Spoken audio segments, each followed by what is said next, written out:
27th, the day before Thanksgiving. We're here at the library on Avalon Island, and I'm going to be talking about Thanksgiving, the first Thanksgiving. Now, the first Thanksgiving that we have recorded, or at least know about, happened in 1888. George Chateau had just purchased the island 2 years before, and the Metropole Hotel that burned down in the 1915 fire, where the M restaurant is now, that place, was being constructed. I'm sorry, I have a little trouble focusing. Anyway, there were only 60 people on the island at that time. And they had a very big storm, which is not unusual for this time of year. So George Chateau, who owned the island, got stuck on the mainland. And he wasn't even over here for Thanksgiving. But the 60 people that were here all met at the Wheeler boarding house, which is where the Lloyd is now, the candy store. So now, just like the first Thanksgiving, they didn't have a turkey. We had no turkeys on the island, except, well, we probably had some turkeys, but they weren't the ones you wanted to eat. They were just some of the people. But anyway, we had no turkey. So what they had for Thanksgiving was goat and quail, which we had here. We've always had those, or pretty much always had the quail have always been here. And they had a lot of fish. Thank you. Just like the very first Thanksgiving was in Jamestown. Now, the fish that they pretty much ate were called leaping tuna. Now, if you go over to the tuna club, you see the tuna leaping out of the water and grabbing onto the flying fish. Now, as far as I know, they don't even exist anymore, or at least I haven't seen them for, in fact, I've never seen them. No, they're not on here.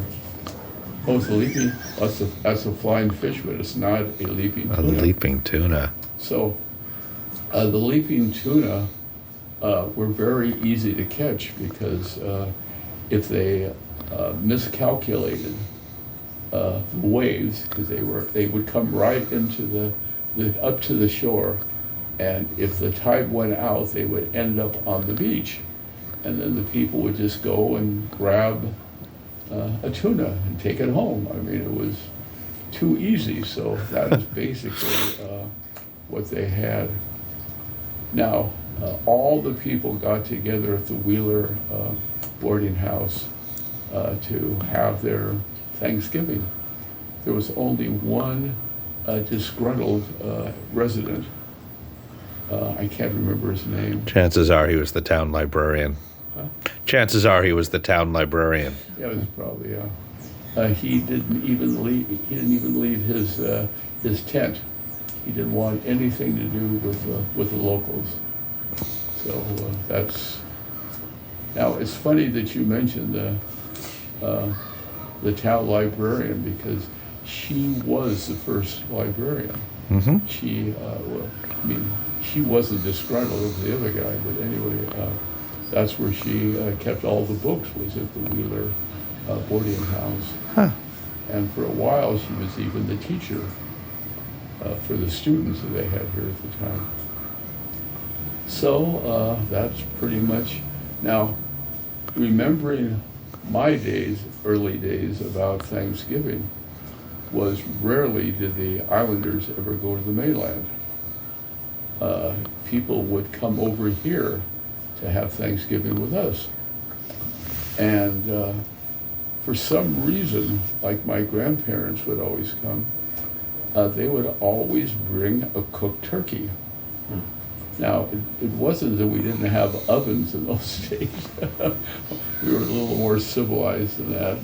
But they would bring all the food over, so I guess we didn't have to cook. So when the steamship would come in, the SS Avalon or the SS Catalina, basically the Catalina wasn't running during the off season, so it was probably the Avalon. You had a phenomenal aroma of all of these turkeys getting off the ship, going every which way to get to with their families home. So I remember very distinctly that wonderful smell of turkeys everywhere, and there was very little cleanup because they would bring it over and then take it back. So that's pretty much about Thanksgiving. What was Thanksgiving, and I'm asking historically, not that you would know, during World War II when the island was closed off, did they do anything special for Thanksgiving during that era? No, well, you're right, there were no tourists allowed to come. So you had to be in the military, and I'm sure the local restaurants made sure that the military were taken care of, because the military would pay for it. So nothing, as far as I know. I was born after World War II, so I have no recollection of that. But I don't think anything was that different, except the families that wanted to come over to join the families over here couldn't do that unless they were a legitimate resident of the island. They literally had to have passport cards to be able to go back and forth. Mm-hmm. So if I were alive, my grandparents never would have been able to come over and bring their turkey. They would, I could go over there, but they couldn't come over here. So I think that's about it. One more question about the Wheeler House Thanksgiving. What did they serve? Do you happen to remember what they actually served at that Thanksgiving? Well, I thought I said that. They had fish. Mm-hmm. They had, you did. They had quail. They had goat. And then they had all the fruit and vegetables that naturally grew here. What happened to the quail on the island? Oh, yeah, there's quail. What happened to the quail? Are they still here? There are no quail left on the island. What happened to them? Yeah, They're here. Are there still quail on the island? Yeah, there's plenty of quail. The only, if you go take an inland trip, especially drive your own vehicle, you'll often have to stop because a whole covey of quail, I guess that's what they call them, all run in front. You have to stop because you don't want to run over them. Now, I had 2 bird watchers when I used to drive the taxi, and they said, we've been able to observe every bird in California except the Catalina quail. So could you take us around so we can see them? Now, the funny part is we never saw one quail. So I said, are you sure I said, yes, we have them. The next day, I took another group out. Every quail you've ever seen in your life. And it was funny because I know I'm exaggerating, but it looked like they would stop and then look at us and kind of do this with their, saying like, we know what you were doing yesterday, and you don't think we were going to come out with those, people watching us. So, from then on, I kept thinking I should contact those people and say, just sneak in the back of the taxi, and then maybe the quail can't see you, and then you can finally. But that's there are a lot of quail. Did the Wrigleys ever spend Thanksgiving on the island, and what did they do?